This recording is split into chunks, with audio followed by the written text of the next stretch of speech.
موسى عليه السلام لما لحق به فرعون وقد رأى بنو إسرائيل من الآيات الكبرى ما لم تره أمة غيرها، حينما لحق فرعون بموسى ووصلوا إلى اليم وإلى شاطئ البحر قالوا إنا لمدركون. ما هذا اليقين الذي عندكم يا بني إسرائيل؟ أنجاكم الله عز وجل وأراكم من آياته الكبرى الضفادع والقمل والدم وغيرها من الآيات العظيمة على مدار سنوات عظيمة، ثم إنه لما جاء فرعون ولحق بكم إلى البحر قلتم أنه لمدركون. الذي لم ينهزم نفسيا صاحب اليقين العظيم هو وأخوه الكريمين موسى وهارون عليهما وعلى نبينا أفضل الصلاة وأتم التسليم. قال موسى: كلا إن معي ربي سيهدين. موسى لا يعرف طوق النجاة في هذه الحالة، ولكن يقينه كان أكبر مما رأى من المعجزة. يقين موسى الذي لم ينهزم نفسيا أبدا كان أكبر من المعجزة التي رآها. كيف لا وهو من أولي العزم من الرسل؟ شق البحر بيده أو بعصاه.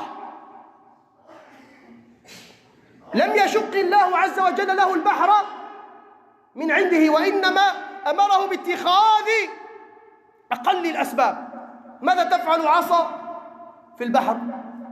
ولكن أمره باتخاذ أقل الأسباب اعتمادا على الأسباب، فنحن نعيش في دنيا الأسباب والمسببات. لم ينهزم نفسيا، وإنما أنجاه الله عز وجل بسبب يقينه. ولو أنه لا قدر الله انهزم نفسيا لما شق البحر. كيف لا وهو نبي اصطفاه الله عز وجل وجعله سببا لنجاة بني إسرائيل. نجاهم الله عز وجل بتلك الآية العظيمة بعد أن انهزموا نفسيا، بعد أن رأوا من آيات ربهم الكبرى، ثم بعد أن نجاهم قالوا: يا موسى اجعل لنا إلها كما لهم آلهة، نريد عجلا كما يعبدون. ما أخبثهم وما أكفرهم، ومع ذلك نجاهم الله عز وجل ليكونوا عبرة لمن يعتبر. أنا عند ظن عبدي بي فليظن بي ما شاء، إن خيرا فخير وإن شرا فشر، كما روي في الحديث القدسي. كيف تظن بالله عز وجل؟ كيف تظن بالله عز وجل؟ تظن أن الله عز وجل سيسلط علينا أولئك الروافض والروس والنصيرية فيبيدون عن بكرة أبينا ويستبيحوا نساءنا ويقتلوا ذرارينا ويأكلوا أرزاقنا؟ إن كنت تظن كذلك فأبشر بهذا الظن.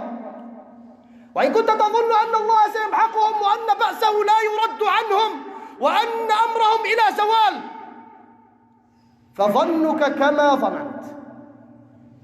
أنا عند ظني عبدي بي فليظن بي ما شاء، إن خيرا فخير وإن شرا فشر. اللهم إنا نحسن الظن بك يا أرحم الراحمين، واجعلنا على ذلك من الثابتين.